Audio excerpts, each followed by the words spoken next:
Hello and welcome to Opera Road Trip, OperaVision's two-year podcast series exploring opera from its 16th century Italian roots to its role today across Europe and beyond. I'm your host, Sebastian F, and after having taken you to Italy, Ukraine, Ireland, Vienna and Croatia in the previous episodes, today let's explore Poland. Depending on where you're listening from, Poland may conjure up Chopin, the Baltic Sea, or the country's turbulent political past. But if you zoom in, Poland is also one of the most fascinating operatic landscapes in Europe. With its over 38 million inhabitants, it sits at the crossroads of Central and Eastern Europe, historically pulled between empires, languages, and spheres of influence. It is a country with a strong national operatic repertoire, and remarkably, opera is not concentrated in just one cultural capital.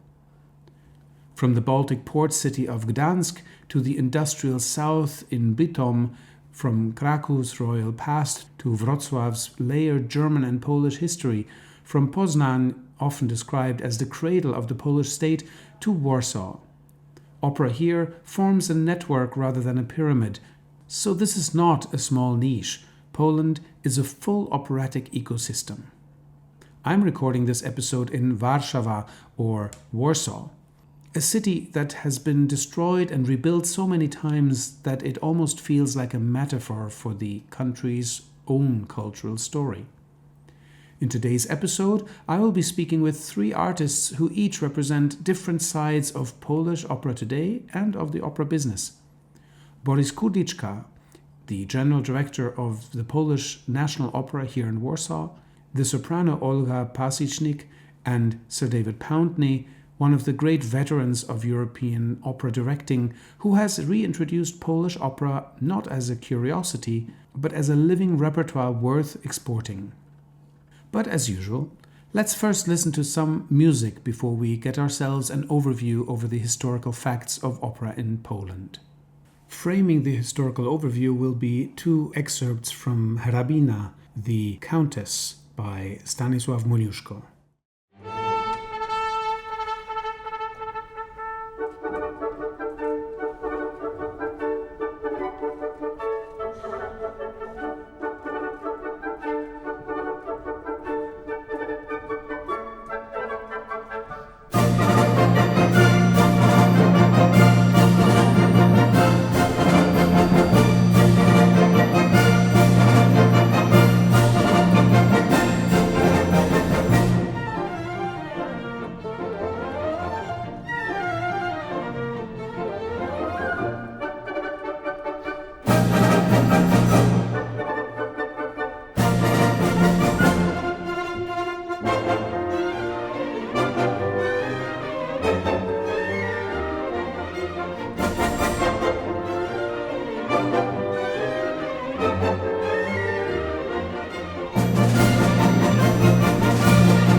Opera arrives in Poland in the early 1600s, astonishingly soon after the genre's born in Italy.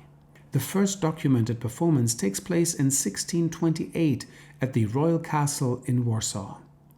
A work titled Gli amori di Aci e Galatea is staged for the court of the Vasa dynasty. And this is not just an imported curiosity. In the 1630s and 40s, King Władysław IV of Vasa becomes one of Europe's significant operatic patrons. He establishes something remarkable for the time, a permanent opera theatre at the Warsaw court. So already in the 17th century, Poland is part of the European operatic map.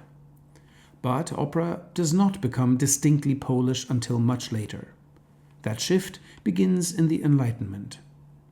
In 1765, the National Theatre in Warsaw, Teatr Narodowy, is founded, and in 1778 a milestone follows. A work by Maciej Kamieński is staged here, generally regarded as the first opera in the Polish language. Nędza uszczęśliwiona, often translated as Poverty Made Happy. The libretto is by Wojciech Bogusławski, a towering figure in Polish theatre history. This moment changes the trajectory. Opera is no longer simply an imported Italian prestige form, it becomes a vehicle for language, for identity, for national culture. Then the 19th century transforms everything, because politically Poland disappears from the map. The country is partitioned, divided between empires, and in that context, opera becomes something more than art. It becomes memory. It becomes voice. And one name dominates this era, Stanisław Moniuszko. If there is a father of Polish national opera, it is Moniuszko. What he does is both simple and powerful. He writes operas that feel Polish in their very DNA, not only because the text is in Polish, but because the music breathes Polish rhythm, village choruses, folk gestures, polonaises, mazurkas. At the center stands Halka, first presented in 1848 in a smaller version and then expanded for a major Warsaw staging 10 years later. It becomes a cornerstone of the repertoire, a story of class, power, and tragedy that resonates deeply with the 19th century audiences. Moniuszko follows with works such as Straszny dwór, the haunted manor, and Hrabina, the countess. By now, Polish opera has a canon, and inevitably one question arises. What about Frédéric Chopin? Frédéric Chopin is Poland's best-known composer internationally, yet he never wrote an opera.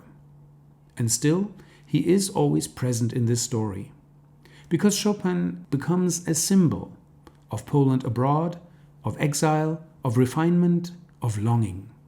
And even without writing for the stage, especially in the geographically clearly collocated Polonaise and mazurka, his musical language shapes the emotional vocabulary that later composers draw upon.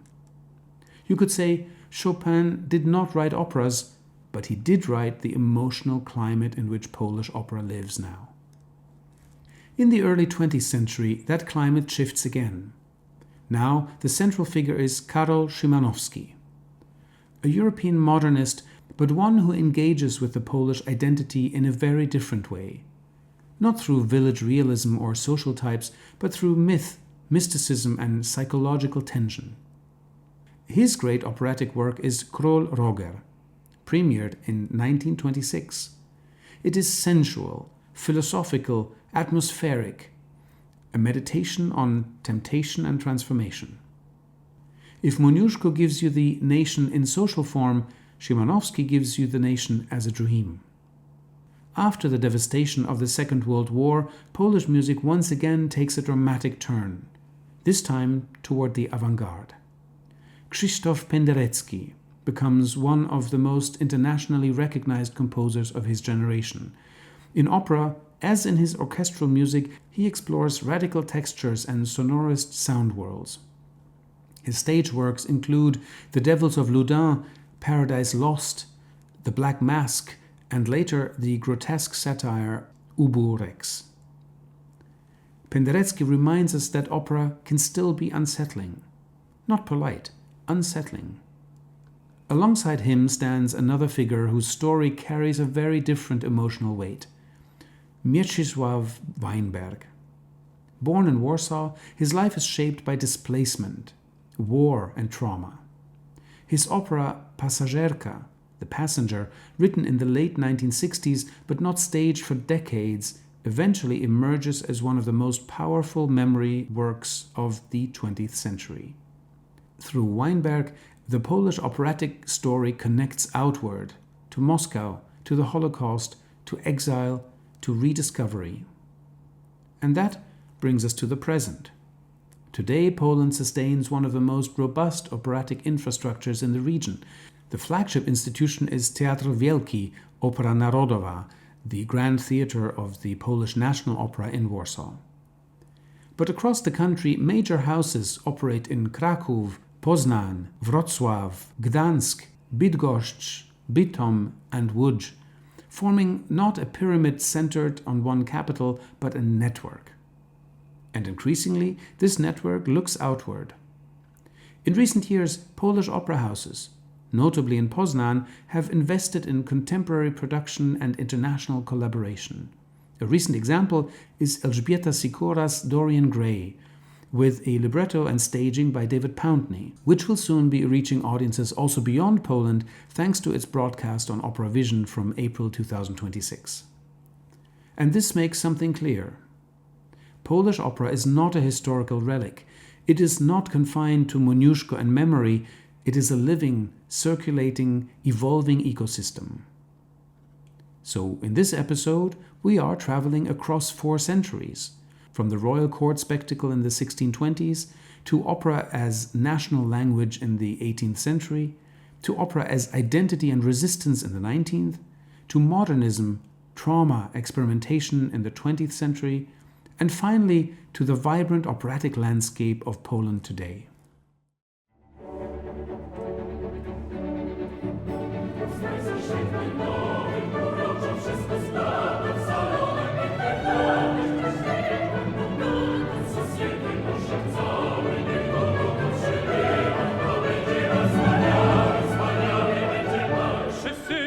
Przyjaciele przyjdą we frakach popielatych, stroje tam, a jest ich wiele, w pustach czy premy żor bogatych. Czy prem popielaty, Bla blacha, wielki świat, sama blacha, prawie kwiat. Rozpański świetnym nowym, uroczą wszystko splata, w salonach pięknych dobrych. Co świetny orszak cały, niedługo tu przybywa, to będzie mal wspaniały, wspaniały będzie bal.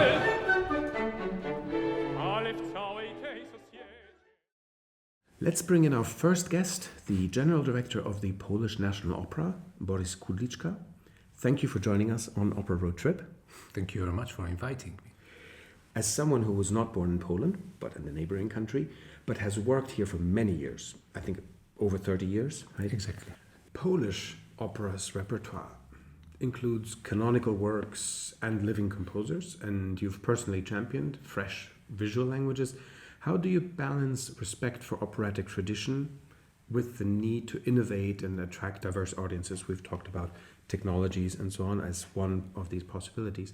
I have to say that I feel privileged and independent on making decisions. That's the basic step to go into very honest individual vision. Of course, respecting the history, respecting the place, artists, and tradition. In my view, as big variety of approaches into the pieces, the better institution is. I am not for having one view on how we provide it in terms of, I don't know, regie theater or aesthetics or profile of singers. I think the varieties makes it more interesting for our audience, for ourselves, because the things can inspire. If comes to the music, one strategic decision for me was to have in each season to have one commission opera. We started with the best city in the world, Polish composer, Polish librettist, libretto based on rebuilding Warsaw after the Second World War from scratch, and the way how to approach it, what is important, what is society expecting. Very interesting, surreal moment in the history of a nation when you have to build your place. And next season we are planning to do a Vesele. It's a 19th century traditional piece that is telling the story of different social levels, people from the aristocracy from the city, the countryside people, the meeting, managing, then the stereotypes. It is all including into the piece that we will build in the future. We are thinking about some other things which I would keep them for the future, but once a season we would like to have one commissioned opera. Not always it will be Polish composer, but here we are very strongly open and would love to have pieces that are reflecting not only historical themes but also very actual topics or literature that we would like to do. Are there particular composers or works that you consider central to Warsaw's artistic identity? Who, if not the Polish National Opera, should be the champion, the ambassador of Polish opera? Or Does your vision go somewhere else? Or maybe have you been asked to also be the flagship company for Polish repertoire? There will be room for bringing back Szymanowski. We have 3 positions of Moniuszko, we have 2 pieces of Penderecki, we have already commissioned operas from the Polish composers, and we will bring 2 more Polish composers in the future. So I have the feeling we take care of the heritage, and it is our duty in a way to be very careful on this matter, but in the same way is to bring interesting titles, interesting pieces that are creating this wonderful collage of musical and themes that surround us that could be interesting to reflect them today. In recent years, cultural policy in Poland, and not only cultural, has been widely discussed across Europe. From your perspective as an artist and now as an institutional leader, how does the broader cultural and political climate in Poland influence artistic decision-making in opera today? Do you feel opera remains a space of independent artistic expression? You already mentioned that you feel free to create. In my case, I can talk about, let's say, clearly about my case, which is a year of discussing the program, support of the Ministry of Culture, and I'm very positive and thankful for support of the vision that I bring, because from the beginning, this 5-year program means consequences and also financial consequences. And I am here to transform the institution, also on a technological level, not only infrastructural organization structure, but also in terms of whole revision of the institution. And we have a clear understanding. It's not ideal world where we move, because the investment into such a big surfaces and a building that our is on a very high level, and we have to be careful, we have to be patient, but it's all going well. I know that there were moments where the general management of a cultural institution could be pushed into the corner or pushed into the area that is not convinced, saying diplomatically. I don't think I would be a right person to go with this. I'm for dialogue, I'm for discussion, I'm for defining the directions and then supporting each other in the process, which is not easy, which is not clear, and there has to be trust. If there is no trust, we will not lift the institution or provide the institution on the level we could do. I think this freedom and the responsibility of mine into the institution, but also responsibility of government in what we are doing, is very important. If you look ahead 10 years, what impact would you most like to have had here at the Polish National Opera on Polish opera itself, or on how global audiences perceive it? As an institution, as I mentioned earlier, we are playing 125 performances on the big stage per year, which is too little.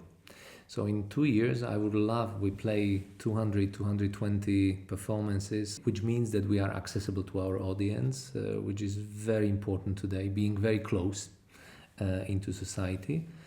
I would love to propose and build, and this is what I'm currently doing, interesting artistic program that not only for the big stage, for the opera and for the ballet, but also for chamber stage, also for projects that we do with our partners in Poland, like Museum of Polish History, like Museum of Contemporary Art, like famous Łazienki Park, where we have a beautiful royal properties and the royal stage and the theater, which shows how we cross the walls of our institution and cooperate within Warsaw, within Poland, but also within our partners abroad with the great opera houses, which we already do. We continue as we did in the past, but we increase these cooperations to also be more efficient, but also being much strongly connected with the ecosystem. Boris, it's been a great pleasure talking to you. Thank you so much for joining us. Thank you, I Sebastian. wish you an amazing time at the helm of this theatre and many more years and great seasons. I've really enjoyed Frau Neuschattel last night, and I can't wait to come back to see more. Thank you, Sebastian, for inviting and for a discussion, and also cross fingers for your next steps. Thank you so much. Every 3 years, the Polish National Opera hosts the international Stanisław Moniuszko voice competition, bringing the wealth of Polish operatic repertoire to the attention of young singers and audiences worldwide. We talked about it with its artistic director Beata Klatka in a previous episode, but let's now listen to the climax of Halka's aria sung by Juliana Grigorian, the grand prize winner of the 2022 edition of the competition.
My next guest is the Ukrainian-Polish soprano Olga Pasychnik, an artist who moves with rare naturalness from Baroque and Mozart to one of Poland's most iconic operas, Szymanowski's Król.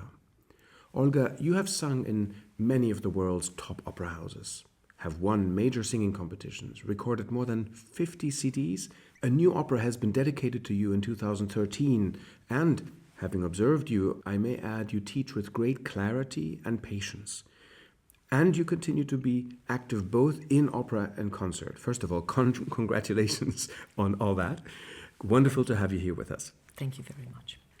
You work with young singers, and in fact, we're sitting here in the Polish National Opera. You've just finished your teaching here for the morning, and before you rush off to the academy to continue your teaching. And in fact, in the background, our listeners are able to hear some of the other lessons going on around us. What is the most important thing you try to give young singers today beyond technique? Yeah, the technique, of course, is just a base, but it's only the beginning of everything. First of all, I let them very passionate about themselves. Because very often young singers, they don't want to wait too long to make a career. And some of them, they come in here and I see in their eyes, they have just only the idea to make a career very fast. I try to explain them that someone who learn how to sing very fast will never sing very long. That's what I learned from all of my teachers, actually.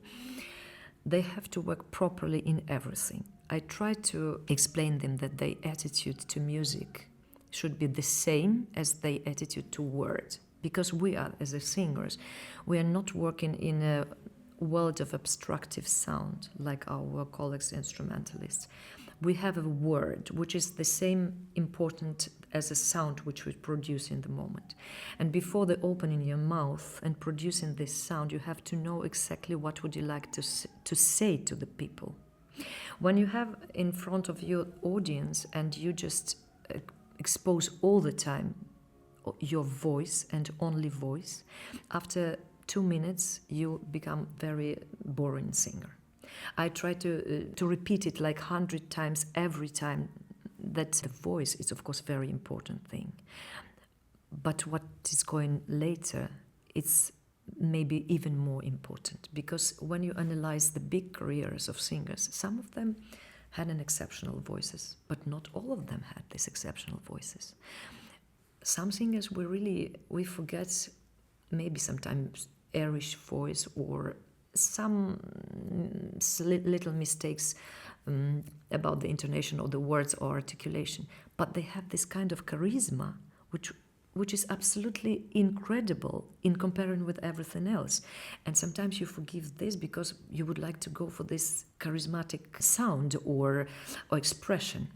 You are actually singing, is it tomorrow, if I remember correctly? The day after tomorrow. The day after tomorrow. You're singing Roxana in Król. It's a very special role that you've sung for a few years now. What happens in you when you sing it? Roxana was always very special, maybe because it was one of the first arias which I got from my teacher when I came to Poland in 1991. She gave me aria by Roxana, and immediately I discovered that there is a music which I had no idea that it exists, and it resonates so deep in myself. And then later, when I had a chance to sing first time King Roger and to make the recording, which was with Piotr Beczała and with Wojtek Drabowicz. We made this recording, and so far I think it's still the best recording. I'm sorry to say it, but it is like this. When we made this recording, I was hardly 29, 30 years. And of course, for me, it was a huge responsibility to sing one of the best, I think, so far Polish operas, and a very big role. Then later I performed it maybe 40 times or even more in different productions and in different periods of my life. And every time I return to this role, I feel, oh, it's so much me. It's so much about me. It's something very special about this inner world of the person who is on her way. And when my Roxana was about 30 years, I was looking like a naive girl who was involved in some intrigue.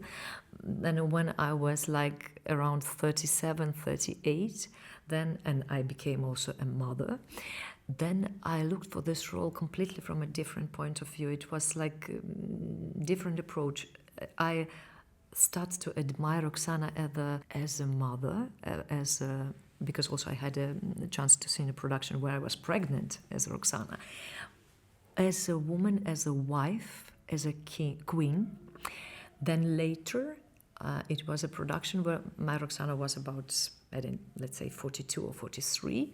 Then it was a production where she was not a real person. She was like a person from another world, which was also completely another point of view for me and for building this role.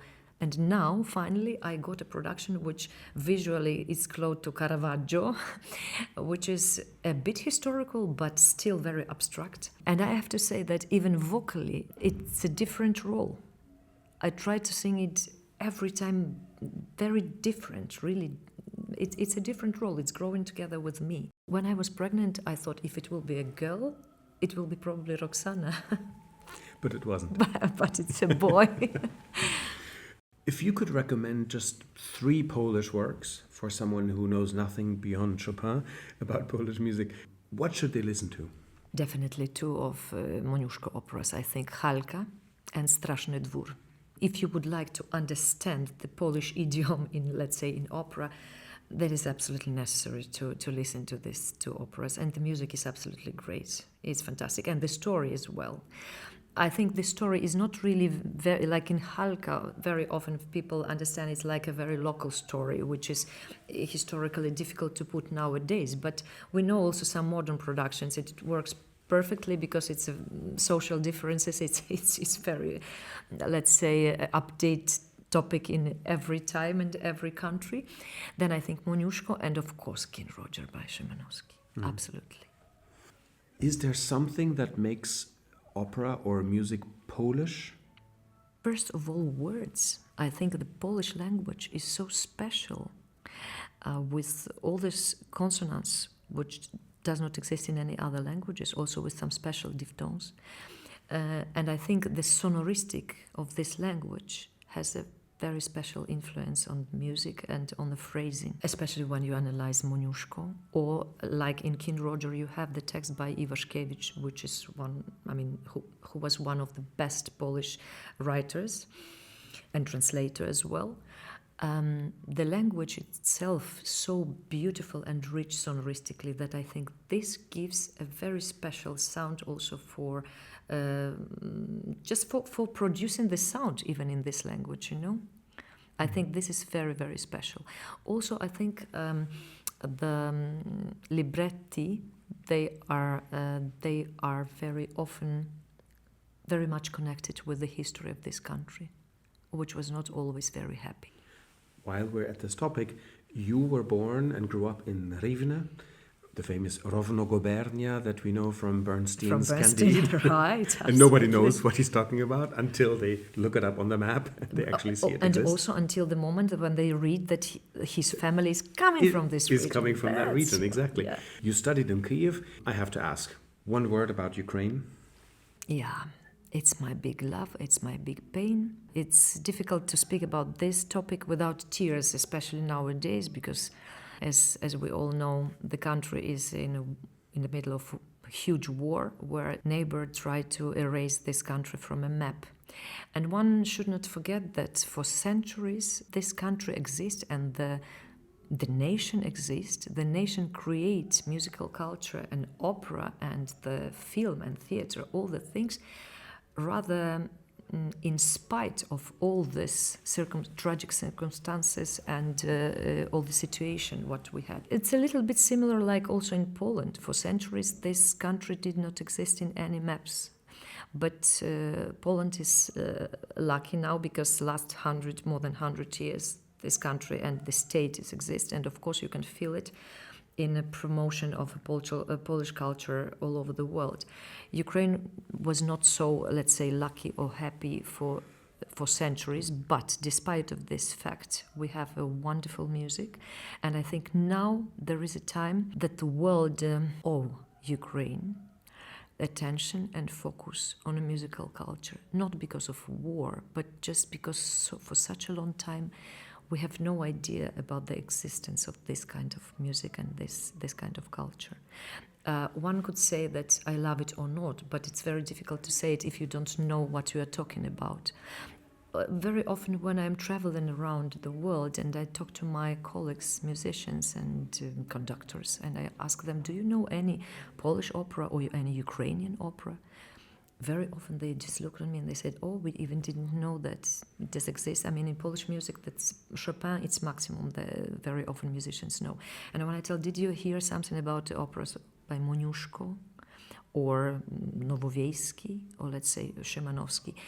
All these names sound if we're talking about Ukrainian, I mean, when we talk about Lysenko or Bortniansky or Skoryk, for these people, you know, it sounds completely unknown. And I think now it's a time where we have to be concentrated also on some other operas, not only on this, let's say, mainstream 10 operas where everywhere in the world they are in a repertoire. I think it will be very interesting to discover something beautiful. I absolutely promise you that you will not regret if you will discover some music by Julie Meitus or by Karol Szymanowski. It's just absolutely masterpieces, which were too long time standing somewhere, you know, in a libraries or in some local opera houses. I do believe that once you discover this music, you will definitely say that you miss something very interesting in your life. It has been a great pleasure to have you with us. We wish you a fruitful career and many, many satisfying projects in the future. Thank you very much. All the best for you. And thank you very much for a great job what you do everywhere, but also for Ukraine. It's very particular for me and very important. Thank you very much. Thank you. Since it is such an important role for Olga and for the Polish repertoire, of course I want to share with you here a taste of Roxana's aria from Król Roger, sung by Olga Pasychnik.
My next guest is Sir David Pountney, one of the most prolific opera directors of our time, a visionary who has shaped companies like Bregenz or the Welsh National Opera, and who for decades has built a deeply original artistic relationship with Poland. From Moniuszko to Penderecki to the new Dorian Gray in Poznań, his presence here is not just frequent, it is quite transformative. David, wonderful to have you on the Opera Road Trip with us. Pleasure to be here. You're British by birth, but you've made Poland a significant part of your artistic life.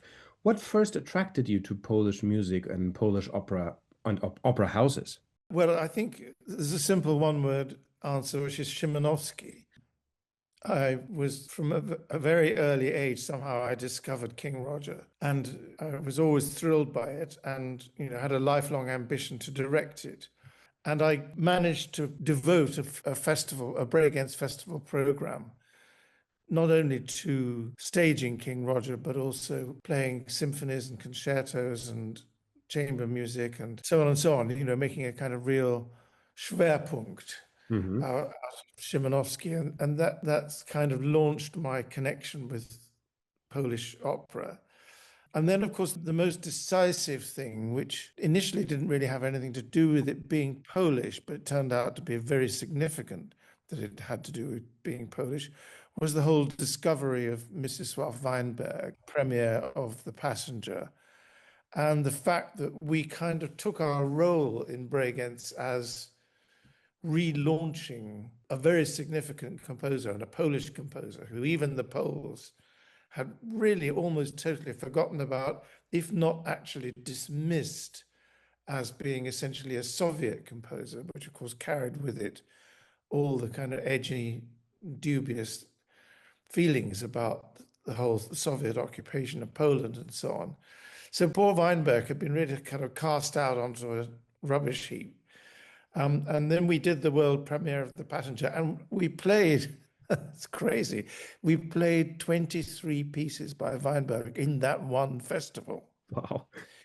So it was a kind of policy of there is no escape, no matter which way you turn, you're not going to escape from Weinberg.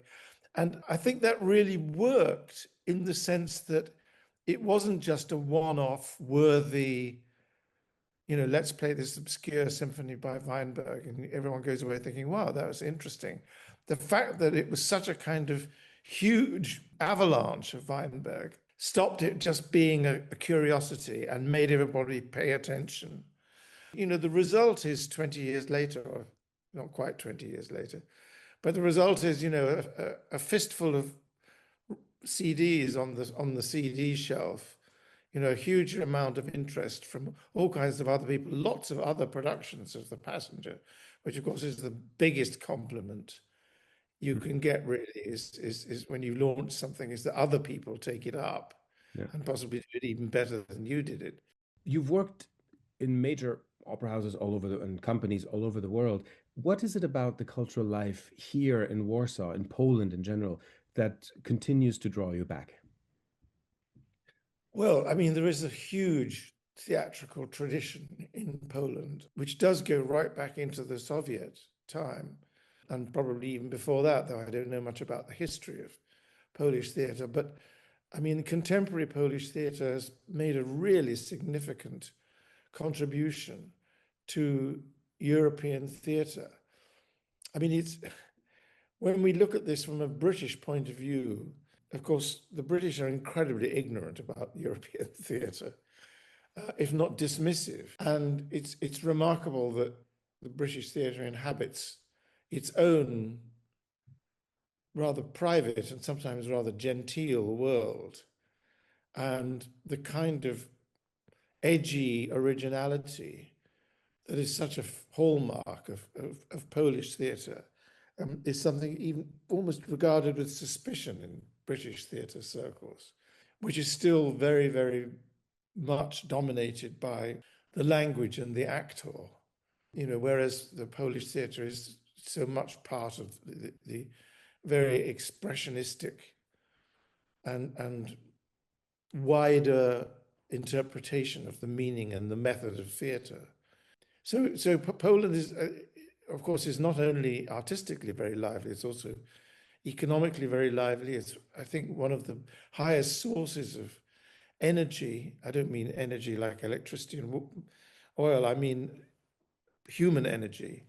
You feel that in Poland very strongly, that there's a huge energy and a huge excitement about Poland, after such a turbulent history, putting itself on the map in economic ways, in artistic ways, cultural ways, historical, political ways. It's a very vibrant place. It definitely is. With Dorian Gray in Poznan, a new Polish opera that's getting international attraction now, how does directing a world premiere, maybe you can tell our listeners a little bit also about the process, how does directing a world premiere compare to staging a classic like Otello or Fidelio? I think you have different duties as a director of a world premiere. I mean, this, of course, is particularly colored by the fact that the director is also the librettist. And hopefully, during the course of the writing of the libretto, the librettist and the director talked to one another, but perhaps argued with one another about what was possible and what's not possible. But there is a very deep sort of connection there.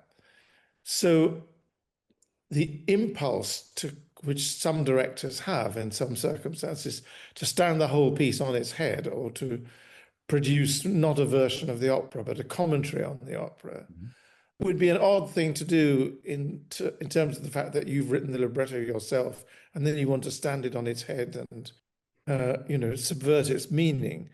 And I do think there is a certain duty on a director directing a world premiere to stage the piece. It's the piece's first outing into the world. And I'm not saying that any interpretation is forbidden, but I think your primary duty is to give the piece its best shot at being revealed and being admired and being enjoyed, and its significance being appreciated. And it's not really for the director in directing a world premiere to push his personality and his presence above that of the composer and the librettist. So the main event in this case is the world premiere of a new piece. What do you think Dorian Gray says today to audiences that maybe older operas don't?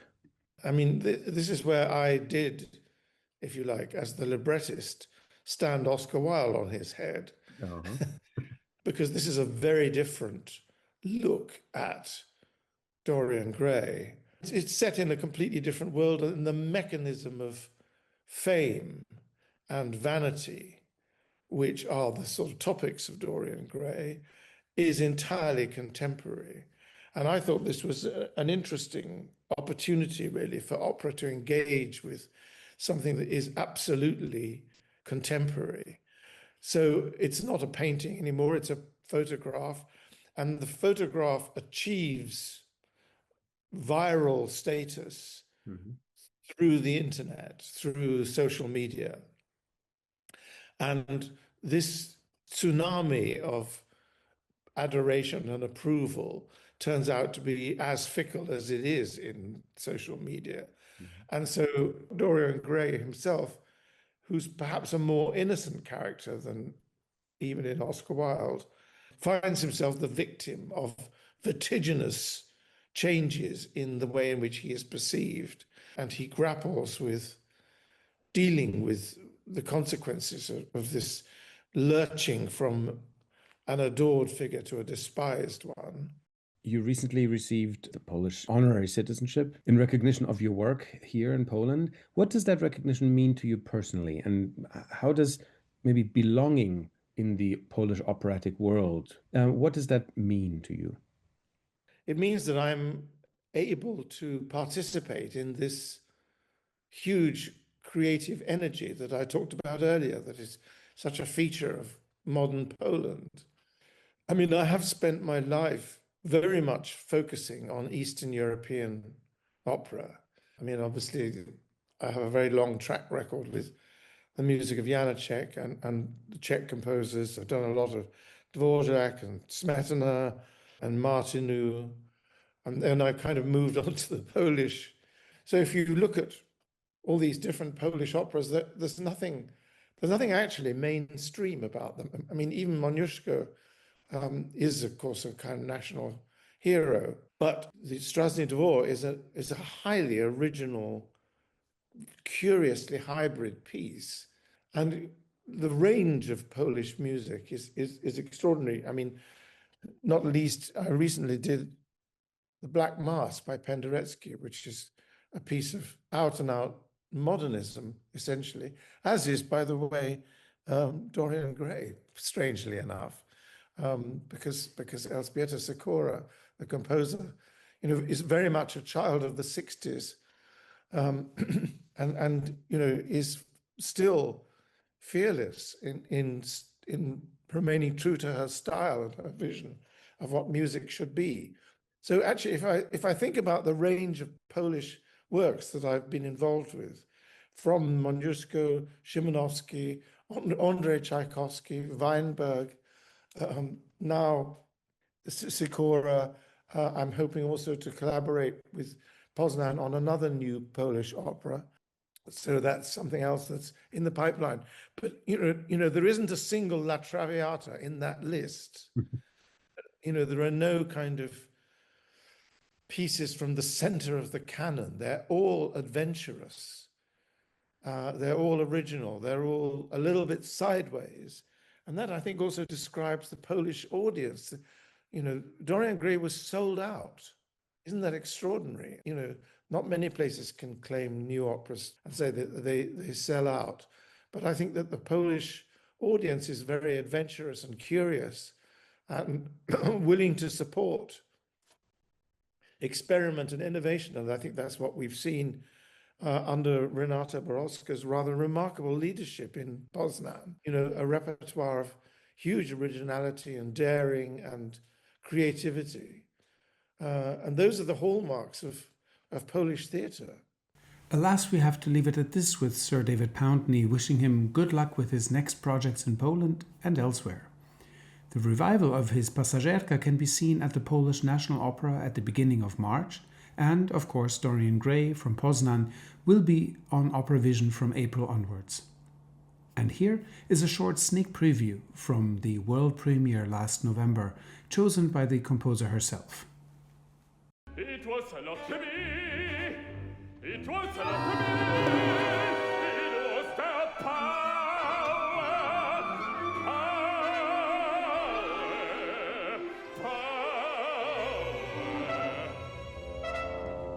The whole thing. The session you, Dorian. The images have a power of their own. Take out their own.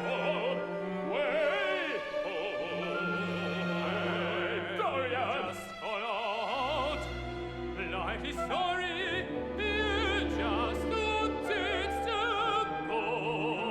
See your career. And instead, I possess yours, Dorian. Bric-a-brac is not a career. Wait till it turns. Dorian, I swear. Believe me. Images carried themselves here. I was powerless. They dictated. The images dictated what happened. And whose name did you use? Whose name? For the account. Yours, dear boy. Mine. That is to say, Mine. you reclaim. Prince Charming!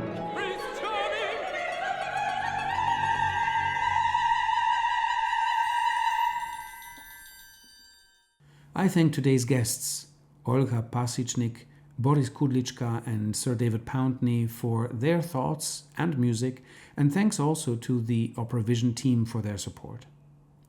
I must not forget to invite you also to have a look at the interesting contributions from opera houses across the globe made available to you on operavision.eu. There is the new Don Giovanni from Antwerp and Orfeo ed Euridice from Parma, or Toshio Hokusawa's Natasha from Tokyo, to name just a few. I hope you will join me again for our next episode a month from now. This episode is curated, edited, and presented by me, Sebastian Schwarz. OperaVision is supported by the Creative Europe program of the European Union in the framework of the Opera Europa Next Generation platform. Until next time, keep singing, keep questioning, and take care. And take care. And take care. And take care.